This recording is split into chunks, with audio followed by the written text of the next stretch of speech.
আউযুবিল্লাহি মিনাশ শাইতানির রাজিম বিসমিল্লাহির রহমানির রহিম। পরম করুণাময় আল্লাহর নামে শুরু করিতেছি। আমি মাহমুদ আহসান হাবিব, হাবিব নামে সমধিক পরিচিত। আমি অর্থনীতির সাবেক ছাত্র, সাবেক ব্যাংকার।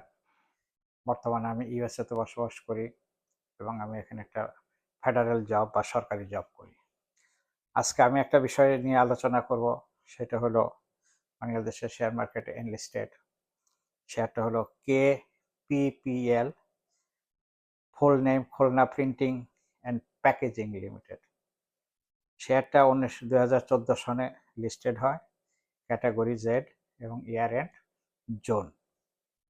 কোম্পানিটির basic information: authorize capital 1000 million সমান 100 কোটি, পেইড আপ ক্যাপিটাল 730 মিলিয়ন সমান 73 কোটি, sector paper and printing.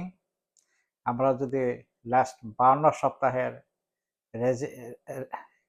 Moving রেঞ্জটা দেখি তাহলে দেখব এটা সর্বোচ্চ হয়েছিল 50 টাকা 70 পয়সা এবং সর্বনিম্ন হয়েছিল 60 টাকা। একটা জিনিস খেয়াল রাখবেন, শেয়ারটা কিন্তু Z category share, Z category. আচ্ছা, এটা যদি আমরা ইন্টারিম ফিনান্সিয়াল স্টেটমেন্ট দেখি, এটা সর্বশেষ স্টেটমেন্ট দেওয়া আছে 2022 সন পর্যন্ত, বর্তমানে 2024 সন রানিং। খেয়াল রাখবেন, সেটা 2022 সনে কোয়ার্টার ওয়ানে ইনকাম ছিল 6 পয়সা এবং কোয়ার্টার টুতে লস ছিল 6 পয়সা। মানে এক কোয়ার্টারে ইনকাম 6 পয়সা, দ্বিতীয় কোয়ার্টারে লস 6 পয়সা।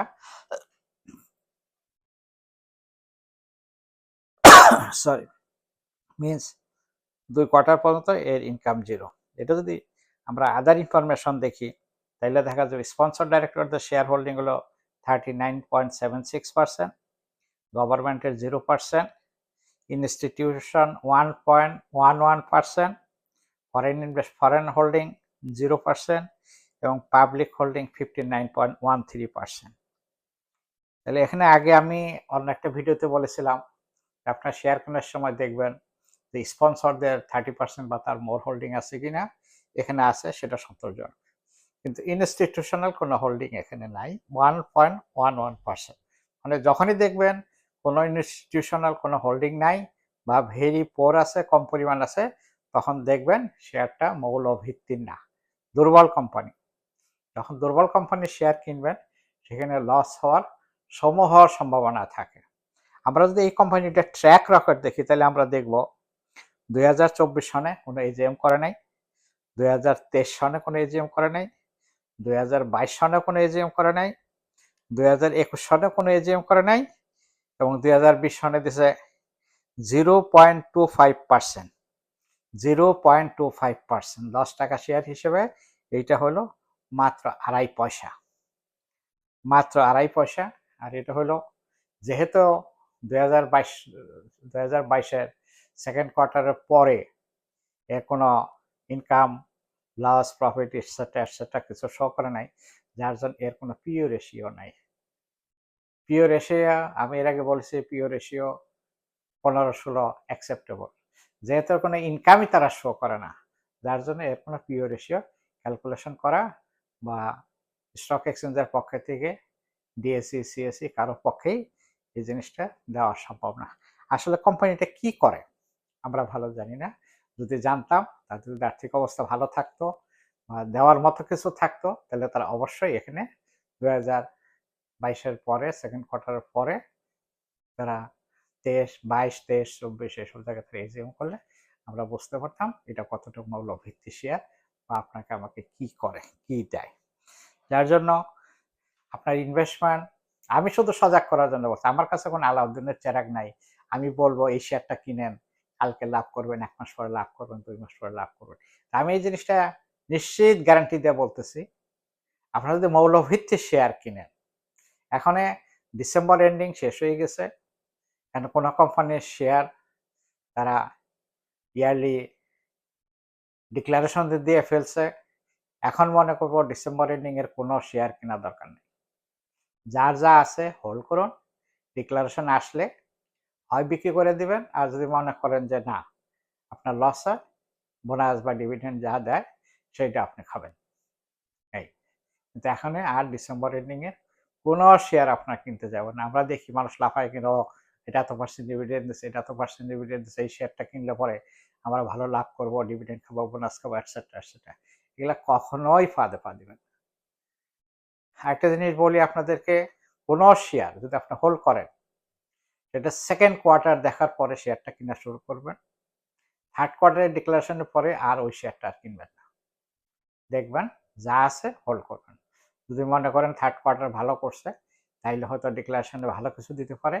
আর যদি দেখেন থার্ড কোয়ার্টার খারাপ করছে, তাইলে ফোর্থ কোয়ার্টার বা ফাইনালি তারা ভালো কোনো ফল আপনাকে দিবে না। আপনি ভালো কিছু পাবেন বলে আমার মনে হয় না। যার জন্য গত ভিডিওতে আমি বলেছিলাম আপনাদেরকে, যখন আপনি লিব্রা নিয়ে কথা বলি, লিব্রা জেড গ্রুপের শেয়ার, কিন্তু সে শেয়ারটা আপনার ৮০০ টাকার উপরে, সেটাও কিছু দেয় না। আর এই শেয়ারটা বিলো ৫০ টাকা, হয়তো লাস্ট ট্রেডিংয়ে দাম কমছে, সেটা হয়তো ২৮, ২৯, ৩০, ৩২ এরকম কিছু আছে। এটার দাম কমে ৬০ টাকা থেকে যদি ৩০ টাকা গেছে, লাভ করছে। ৩০ টাকা থেকে দাম কমে আবার ৬০ টাকা ১০ টাকা আসতে পারে, আপনার হয়তো ২০ টাকা লস হবে।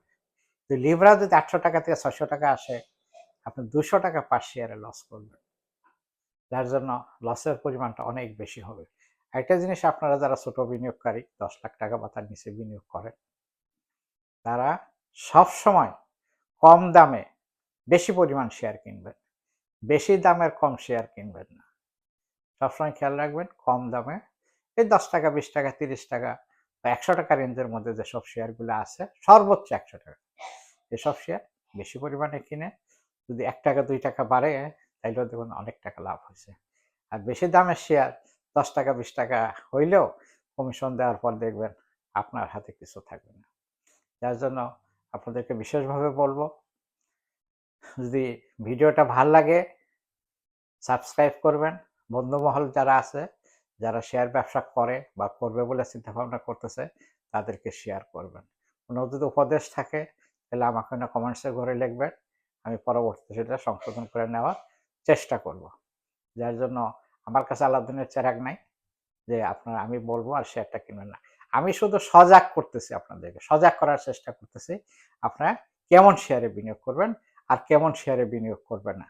আর আরেকটা ভিডিওতে আমি বলেছিলাম আপনারা আপনাদেরকে ক্যাপিটালকে ৫ ভাগ করেন। ১, ২, ৩, ৪, ৫, কারো যদি ১ লক্ষ টাকা বিনিয়োগ থাকে সেটাকে ৫ ভাগ করেন। ৫ ভাগ করার পরে দেখা যায় আপনার ৪ ভাগ মানে ৮০,০০০ টাকা আপনি এ গ্রেডের ৪টা শেয়ারে বিনিয়োগ করলেন, ৫টা শেয়ারে বিনিয়োগ করলেন। আর ২০% শেয়ার ১০,০০০, ২০,০০০ টাকা আপনি জেড গ্রুপের শেয়ার, বি গ্রুপের শেয়ার কিনে দেখতে পারেন। হয়তোবা কোনো লাভ হলে হইতেও পারে, লস হইলেও হইতে পারে, কিন্তু সেটা হলো সহ্যের মধ্যে। তা আপনারা যদি সব জেড গ্রুপের শেয়ার কিনে বসে থাকে, কোম্পানি আপনাকে ডিভিডেন্ড দেবে না, আপনি শুধু হোল্ড করে বসেই থাকবেন। ওইদিন বলেছিলাম আপনি একটা গাভী কিনলেন, গাভী যদি বছর শেষে আপনাকে বাচ্চা না দেয়, দুধ না দেয়, আপনি গাভীটা রাখবেন। গাভীটা হয় বিক্রি করবেন, না হয় কোরবানির সময় কোরবানি দিবেন, না হয় জবাই করে খাবেন। ৩ টা ওয়ে। যার জন্য আপনাকে এই জিনিসটা বলতেছি, আপনি হোল্ড করলেন, কোনো বেনিফিট পাইলেন না। আপনার টাকা ইনভেস্টমেন্ট হইল। আপনি যদি কোনো হাউস থেকে লোন নিয়ে থাকেন, সেখানে লোনের ইন্টারেস্ট বাড়তে থাকবে। কিন্তু লাভের লাভ আপনার কিছুই হবে না। যার জন্য ভুলেও আপনার জেড গ্রুপের শেয়ারটায় বিনিয়োগ করবেন না। আশা করি ভালো লাগছে। যদি ভালো লাগে সাবস্ক্রাইব করবেন। আজকের মতো এখানেই শেষ করি। আল্লাহ হাফেজ।